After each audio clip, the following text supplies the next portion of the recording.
What is up, guys? James here from the Light of Riga YouTube channel, and it's time for more story time. The response to the last video was incredible. You guys really seemed to enjoy it, and I had a lot of fun doing it, so I'm back with another story. But before I do that, I just want to say that I was blown away. I was really taken back by the people who decided to try this out for themselves. Man, such creative, such intuitive, such a passion-inspiring people that I wanted to share their story with you a little bit, and hopefully you might be interested in what they had to say, because I was so impressed by the people who responded to it. First was Tara from Kittens, Weights, and Tarot, and oh man, her story about Harrison the Whittler was cute. That's the best way to describe it. It was a very cute story. I really enjoyed it. She's a natural storyteller, so go check out her story. Another person was Wildfeatha, and she did another cute witchy sort of story that I really liked as well. It was a happy witchy. It was fun. It was a really fun story, so I enjoyed that. And then Atypical Tarot did a fantastic story that was inspiring. To me, it was inspiring. It was just like, it was real, and it mirrored real life for me. And so I was really taken back by that story. It was like, it applied to my life. It was like he was speaking to me. That was a great one. And then Veronica Rose did a really passion-filled, drama-filled, I don't know, it was like a life lesson story. It was really cool. And the thing that I found through all four of these stories is that all four of them had a lesson for us. All four of them were like messages that we can use in our daily lives, and I guess that's just spirit speaking through us tarot readers. So I want to say a big thank you to everyone who made a video. I hope you guys do more stories in the future. I really enjoyed watching all of you, and I hope you guys will go check them out and go check out their stories, because they were fantastic. I can't say enough. It just warmed my heart to see all these beautiful stories coming out of all these creative people. So anyway, without further ado, let's get into the story. I want to do another story. I have no idea what it's going to be on. I'm going to be using the Morgan Greer Tarot. This is a 70s deck. I love it a lot. It's very colorful. So what I'm going to do is center myself and ask my guidance to tell me a story. Or tell us a story, rather.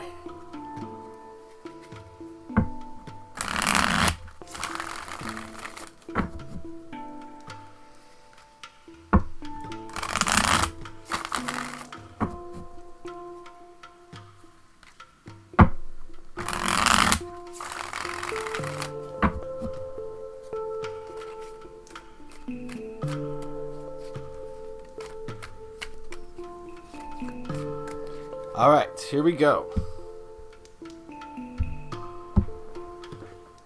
And we'll start with card number 1.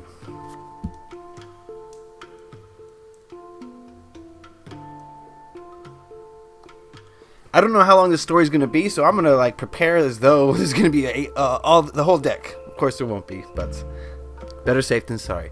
So our story starts with the Fool, a young lad.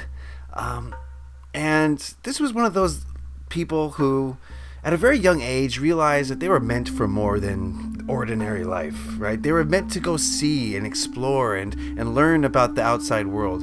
They weren't meant to sit in a cubicle. And this person, we'll call him David, realized very early on that he didn't want to sit in no kind of cubicle, okay? He wanted to be out there. He wanted to take chances and take risks. So he bundled up his few possessions, brought along his dog, and went out in search of something more. And he was a very optimistic person, a very happy person. And, you know, when you're optimistic and you're happy, people gravitate towards you. They're attracted to you. And he met a person along this journey who was almost like his spiritual counterpart. Another person who was free-loving and open and wanted to explore. So together they embarked on this journey.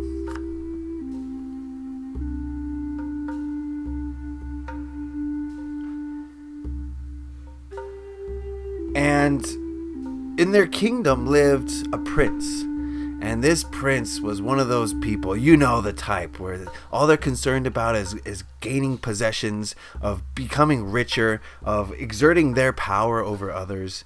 And he imposed many laws and many restrictions that directly influenced this young man, David, and his new friend. And he was very stifling. He was very, what's the word I'm looking for? He ruled his kingdom with an iron fist.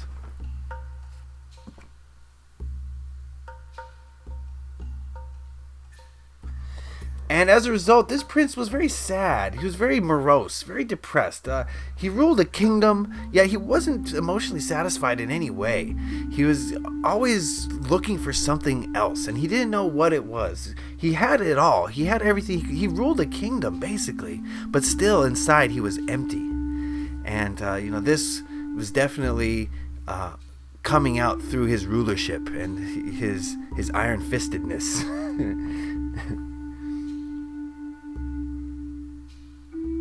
And he was a drinker. Oh boy, this guy liked to get drunk. He was, like I said, looking to fill the hole that lived inside of him. And he filled it with alcohol, imbibements, and trying to escape the mundacity of his life.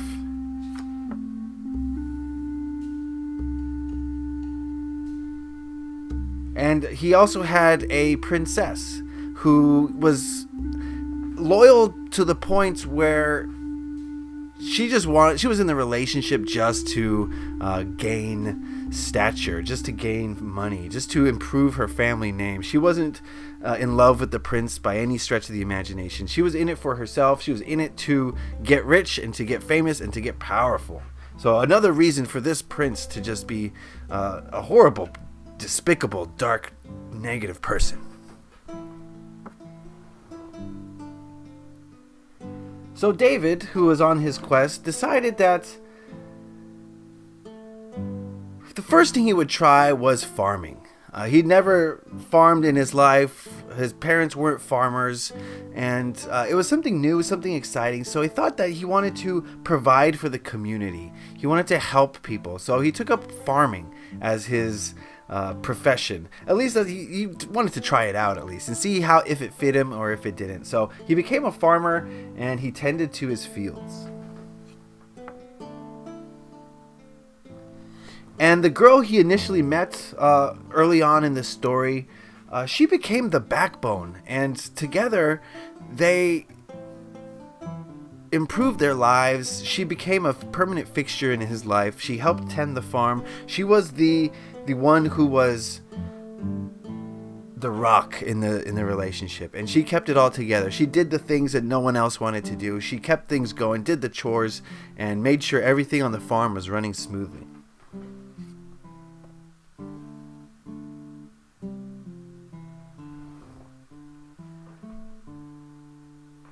And this evil princess, started to slowly gain more power and more control over the kingdom.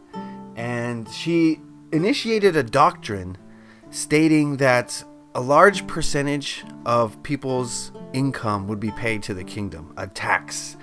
And it was an unreasonable tax. It was a greedy tax. It served no other purpose than to fill her coffers with cash, with coins. And the kingdom was ruled with violence. Anyone who didn't pay met the sword. Anyone who couldn't cough up their huge tax fee wasn't even sentenced to prison. They were executed on the spot. This was a no-nonsense policy. And the prince and the princess ruled again with an iron fist. But they had minions who were well paid and were willing to murder for money so that these two could get more powerful.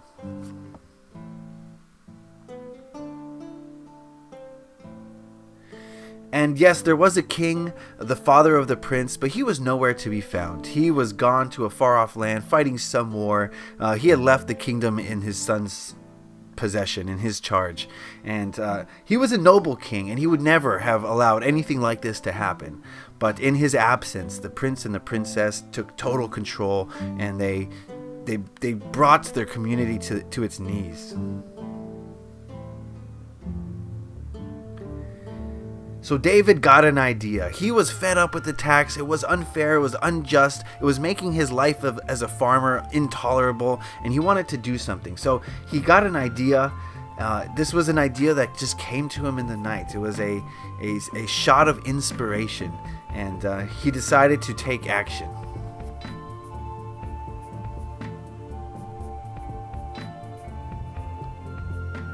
So one day, while the prince and the princess were partying, while they were enjoying themselves, while they were drinking too much, while they were just having too good of a time, they'd lost their senses due to alcohol, and were just partying and having a party as they do, right? As the prince and princess were prone to do. And they thought everything was going great. They were on top of the world. They were in charge of everything. They had control over the lands, even though they didn't deserve it. Even though the lands belonged to the prince's father, they felt like they owned it all, and they were invincible, and they could never be destroyed. But they were truly blind. Not blinded just by the alcohol, but blinded by their greed, blinded by the violence that they used to rule their country, and they couldn't see David coming. And David waited until the princess was at her most vulnerable. She was changing. She was getting into her sleep clothes from a night of too much partying, and he snuck into her castle room undetected. And David was ready to strike. He had murder in his eyes. He wanted vengeance. This princess had taken so much from him. He had toiled in his fields for hours upon hours, just to make enough to survive. And then the monarchy would come and take more than half of it, and he was left with nothing, and it was not sustainable. So he was understandably upset, and he wanted to enact vengeance in any way that he could. And he was shown violence, so he decided to act out in violence.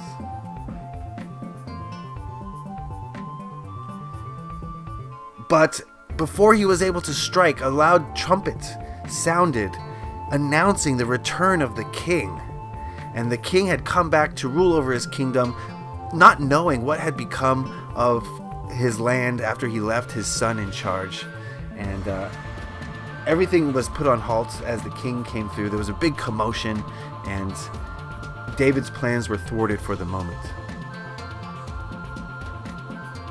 And everyone rejoiced. They were so happy to see the king back. Finally, there was going to be a return to the way things were, because he was a loving king. He was a benevolent dictator. He wasn't a dictator. He was a benevolent monarch. And he loved his people. He wanted to see them thriving. So the people rejoiced at his return. But that didn't matter to David. He was still full of anger, full of hatred, full of vengeance. These people had ruined his life. They had destroyed what he and his female companion had created. And even though the king was back, he wasn't past the vengeance. He knew that things would return back to normal, but he wanted these people to pay, the prince and the princess.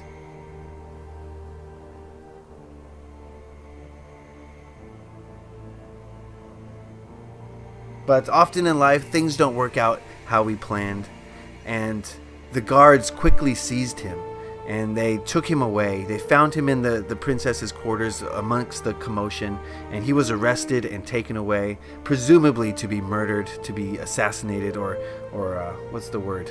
When they kill you, right? And he was sentenced to death. He was sentenced to be beheaded because he had such negative intentions. He was planning to assassinate the princess, and he was given a very swift. There was no trial, but the princess demanded off with his head, and the guards had no choice but to oblige. But the king caught wind of this scheme, And under the king's rule, no one was to be held without trial. No one was to be killed without reason. And he heard about David's plight, and he took an audience with David. He allowed David to share his story. And David and his wife went before the king, and they talked about how well things had been going before the prince and the princess had taken control. How he had, gone out in quest of a new way of life, and he had found it, and he had found love, and he had found companionship, and he had found a passion that he was really passionate about, and how the princess and the prince had stricken him of all this, had taken it all away. And the king was a benevolent king, like I said, and he took David's side. He understood his plight. He was torn because the prince was his family, but at the same time, he knew that his son was evil, was a villain, and he had to do something. He had to enact some sort of punishment on the prince and the princess as well. There had to be a punishment. This could not go unnoticed. He had to do something.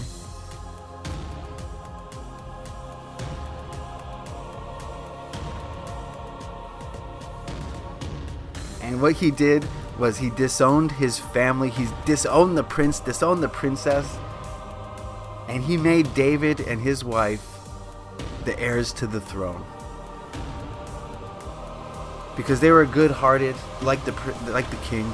And though David had a moment of weakness, though he had the opportunity to strike and to murder his enemies, he didn't. And the king knew that these people were noble, and they deserved more than a farmer's life. They deserve leadership. They deserve to rule. And David and his wife together, after many years, after the death of the king, took control of the kingdom, and they ruled the kingdom with love and compassion for the rest of their lives. The end. Aw. Okay, interesting story. Definitely felt like a fairy tale. David, wow, he had the chance, but he didn't take it. So I think there's a moral in this story that, we sometimes can make enemies, and we can have such negative opinions about someone, and we want to hurt them in the way that they hurt us. But if we do that, then we're reduced to their level. We're no better than them. And I think the king here was an example of treating your enemies with love and respect and understanding, because they're our biggest teachers. Okay, so that was the story this time. I had fun. Again, guys, if you like this story, if you want to see more, let me know in the comment section. If you want to do a video response, do your own tarot story time, like the 4 people I mentioned, then please, by all means, let me know you did it. I want to see. I really enjoy these. I have fun telling stories. I have fun listening to stories, and I have fun using the tarot in ways, that are not necessarily traditional. And if you do too, then let me know, and we can do more of these. So I want to thank you guys for sticking with me for these stories and for paying attention to these stories. I really do appreciate it. It's a lot of fun. So all right, happy story time. Leave a like if you enjoy this. Happy taroting. Peace.